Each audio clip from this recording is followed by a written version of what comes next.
വെഞ്ഞാറമൂട് കൊട്ട കൊലപാതക കേസിലെ പ്രതി അഫ്വാനെ ഇപ്പോൾ തിരുവനന്തപുരം മെഡിക്കൽ കോളേജിൽ നിന്ന് ജയിലിലേക്ക് മാറ്റുകയാണ്. ആ ദൃശ്യങ്ങളാണ് പ്രേക്ഷകർ കണ്ടുകൊണ്ടിരിക്കുന്നത്.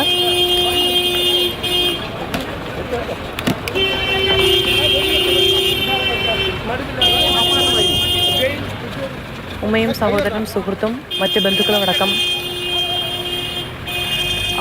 കുടുംബാംഗങ്ങളെയെല്ലാം ആക്രമിച്ച പ്രതിയാണ്. അതിൽ ഉമ്മയൊഴികെ മറ്റെല്ലാവരും തന്നെ മരണത്തിന് കീഴടങ്ങുന്ന സാഹചര്യവുമുണ്ടായിരുന്നു.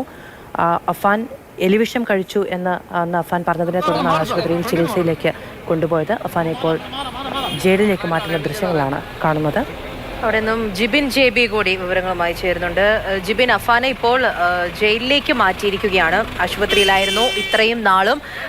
നിലവിൽ കേസിന്റെ ഒരു രീതി എവിടെയാണ് നിൽക്കുന്നത്? മുന്നോട്ടുള്ള നടപടികൾ എങ്ങനെയായിരിക്കും? ഈ വെഞ്ഞാറമൂട് കൂട്ടക്കൊലപാതകവുമായി ബന്ധപ്പെട്ട് നിലവിലെ അഫാൻ ഇപ്പൊ അങ്ങോട്ട് പോലീസ് രജിസ്റ്റർ ചെയ്ത കേസിലും വെഞ്ഞാറമൂട് പോലീസ് സ്റ്റേഷൻ പരിധിയിൽ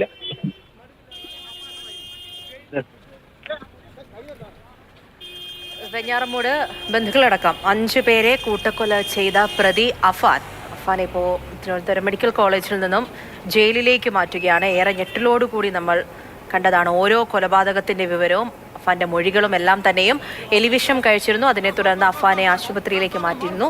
ഇപ്പോൾ ജയിലിലേക്കാണ് പോകുന്നത്. കൂട്ടക്കൊലപാതക കേസുമായി ബന്ധപ്പെട്ട് പോലീസിന്റെ അന്വേഷണം പുരോഗമിക്കുകയാണ്. അഫാൻ നിരവധി ആയുധങ്ങളെക്കുറിച്ച് അഫാൻ ഫോണിൽ തിരഞ്ഞിരുന്നു എന്നടക്കമുള്ള വിവരങ്ങൾ, 2 ബന്ധുക്കളെ കൂടി, ഉറ്റവരായ 2 ബന്ധുക്കളെ കൂടി കൊലപ്പെടുത്താൻ ഉള്ള പദ്ധതി ഉണ്ടായിരുന്നു തുടങ്ങിയ ഒരുപാട് വിവരങ്ങൾ പിന്നീട് പുറത്തു വന്നു. കൊലപാതകത്തിന് ദിവസങ്ങൾക്ക് മുൻപാണ് അഫാൻ മൊബൈലിൽ പലതരം ആയുധങ്ങളെക്കുറിച്ച് തിരഞ്ഞിരുന്നത്. ഇത് എങ്ങനെ ഉപയോഗിക്കാമെന്നത് സംബന്ധിച്ച് യൂട്യൂബിലടക്കം പരിശീലനം നേടുന്നതുമായും കണ്ടിരുന്നു. അഫാൻ ലഹരിയുടെ അടിമയാണോ എന്നടക്കമുള്ള അന്വേഷണമുണ്ടായി. 1 മാസമായി മദ്യപിക്കാറുണ്ടായിരുന്നു എന്നുള്ളതാണ് അഫാൻ നൽകിയ മൊഴി. മറ്റ് ലഹരി പദാർത്ഥങ്ങൾ ഉപയോഗിച്ചതായിട്ടുള്ള വിവരങ്ങൾ പോലീസിനും ലഭ്യമായിട്ടില്ല. എന്തുകൊണ്ട് ഏറ്റവും അടുത്ത ആളുകളെ അടക്കം ഇങ്ങനെ കൊലപാതകത്തിന് ഇരയാക്കിയെന്നത് സംബന്ധിച്ച് പലതരത്തിലുള്ള നിഗമനങ്ങളിൽ തന്നെയാണ് പോലീസ് ഇപ്പോഴും ഏറ്റവും ശക്തമായി നിൽക്കുന്നത്. ഈ സാമ്പത്തിക പ്രതിസന്ധി അടക്കമുള്ള കാര്യങ്ങളാണ്. സാമ്പത്തിക പ്രതിസന്ധിയിൽ സഹായിക്കാതിരുന്ന ബന്ധുക്കളോടുള്ള പകയും അടക്കമുള്ള കാര്യങ്ങൾ ചൂണ്ടിക്കാണിക്കുന്നു. എന്തായാലും ഇപ്പോൾ അഫാനെ മെഡിക്കൽ കോളേജ് ആശുപത്രിയിൽ നിന്ന് ജയിലിലേക്ക് കൊണ്ടുപോവുകയാണ്. ജിബിൻ വിവരങ്ങളുമായി നമ്മളോടൊപ്പം തുടരുന്നുണ്ട്.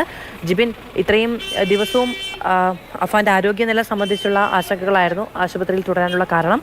ഇപ്പോഴത്തെ അഫാന്റെ ആരോഗ്യാവസ്ഥ എങ്ങനെയാണ്? കേസിന്റെ അന്വേഷണം എങ്ങനെ? കൂട്ടക്കൊലപാതകവുമായി ബന്ധപ്പെട്ട് ആദ്യം തന്നെ അഫാൻ കീഴടങ്ങിയ ആ സമയത്ത് തന്നെ താൻ എലിവിഷം കഴിച്ചിട്ടുണ്ട് എന്നുള്ള കാര്യം പോലീസിനെ ബോധ്യപ്പെടുത്തിയിരുന്നു. തുടർന്ന് ആ ദിവസം മുതൽ തന്നെ അഫാൻ തിരുവനന്തപുരം മെഡിക്കൽ കോളേജ് ആശുപത്രിയിൽ ചികിത്സയിൽ കഴിഞ്ഞു വരികയായിരുന്നു. ഇതിനിടെ കഴിഞ്ഞ ശനിയാഴ്ചയോടുകൂടി അഫാൻ ഇവിടെ നിന്ന് അറസ്റ്റ് രേഖപ്പെടുത്തി പൂജപ്പുര സെൻട്രൽ ജയിലിലേക്ക് മാറ്റുമെന്നാണെന്ന് അറിയിച്ചിരുന്നത്. പക്ഷേ അന്ന് അഫാന്റെ ഈ പ്ലേറ്റ്ലെറ്റ് കൗണ്ടിലൊക്കെ തന്നെ വ്യത്യാസമുണ്ടായിരുന്നു. അതുകൊണ്ടാണ് വീണ്ടും ആ മെഡിക്കൽ കോളേജ് ആശുപത്രിയിൽ തന്നെ അഫ്സാനെ ചികിത്സയിൽ തുടർന്നത്. ഇന്ന് ഉച്ചയോടുകൂടിയാണ് അഫാന്റെ ആരോഗ്യനില തൃപ്തികരമാണ് എന്നുള്ള കാര്യം ഡോക്ടർമാർ പോലീസിനെ ധരിപ്പിച്ചത്. തുടർന്നാണ് അഫാനെ ഇവിടെ നിന്ന് ജയിലിലേക്ക് മാറ്റുന്നതിന് വേണ്ടിയിട്ടുള്ള നടപടികൾ തുടങ്ങിയത്. ഏകദേശം 2 മണിയോടുകൂടി തന്നെ ജയിൽ വകുപ്പിൽ നിന്നുള്ള അധികൃതർ മെഡിക്കൽ കോളേജ് ആശുപത്രിയിലേക്ക് എത്തിക്കൊണ്ട് അഫാന്റെ ഡിസ്ചാർജ് സമറിയൊക്കെ തന്നെ അവർ പരിശോധിക്കുകയുണ്ട്. കാരണം ഇവിടെ നിന്ന് ഇപ്പോൾ അഫാൻ റിമാൻഡ് പ്രതിയാണ്. കാരണം ഈ 5 കൊലപാതകവുമായി ബന്ധപ്പെട്ട് വിവിധ സ്റ്റേഷനുകളിലായി രജിസ്റ്റർ ചെയ്ത കേസിലെല്ലാം തന്നെ അഫാന്റെ അറസ്റ്റ് പോലീസ് നേരിട്ടെത്തി. പോലീസ് മജിസ്ട്രേറ്റ് ഉൾപ്പെടെയുള്ളവർ മെഡിക്കൽ കോളേജ് ആശുപത്രിയിലെ വാർഡിലേക്ക് എത്തിക്കൊണ്ട് അഫാന്റെ അറസ്റ്റ് ഉൾപ്പെടെയുള്ളവർ രേഖപ്പെടുത്തിയിരുന്നു. മൊഴിയും ഇവിടെ നിന്ന് തന്നെ പലതവണ പോലീസും മജിസ്ട്രേറ്റ് രേഖപ്പെടുത്തിയിട്ടുണ്ടായിരുന്നു. അതുകൊണ്ട് തന്നെ ഇന്ന് ഈ അഫാനെ ഡിസ്ചാർജ് ചെയ്ത സമയത്ത് തന്നെ ഈ റിമാൻഡ് പ്രതി ആയതുകൊണ്ട് ജയിൽ വകുപ്പ് എന്നുള്ള അധികൃതർ കൂടി സ്ഥലത്തെത്തിക്കൊണ്ട് അഫാന്റെ ഡിസ്ചാർജ് ഉൾപ്പെടെ, കാരണം ആരോഗ്യാവസ്ഥ പൂർണ്ണ തൃപ്തികരമാണോ എന്നുള്ള കാര്യം പരിശോധിക്കേണ്ടതുണ്ട്. കാരണം എലിവിഷമാണ് അഫാൻ കഴിച്ചിരുന്നത്. അതുകൊണ്ട് തന്നെ എലിവിഷം എന്ന് പറയുന്ന ഒരു സ്ലോ പോയിസൺ കൂടിയാണ്.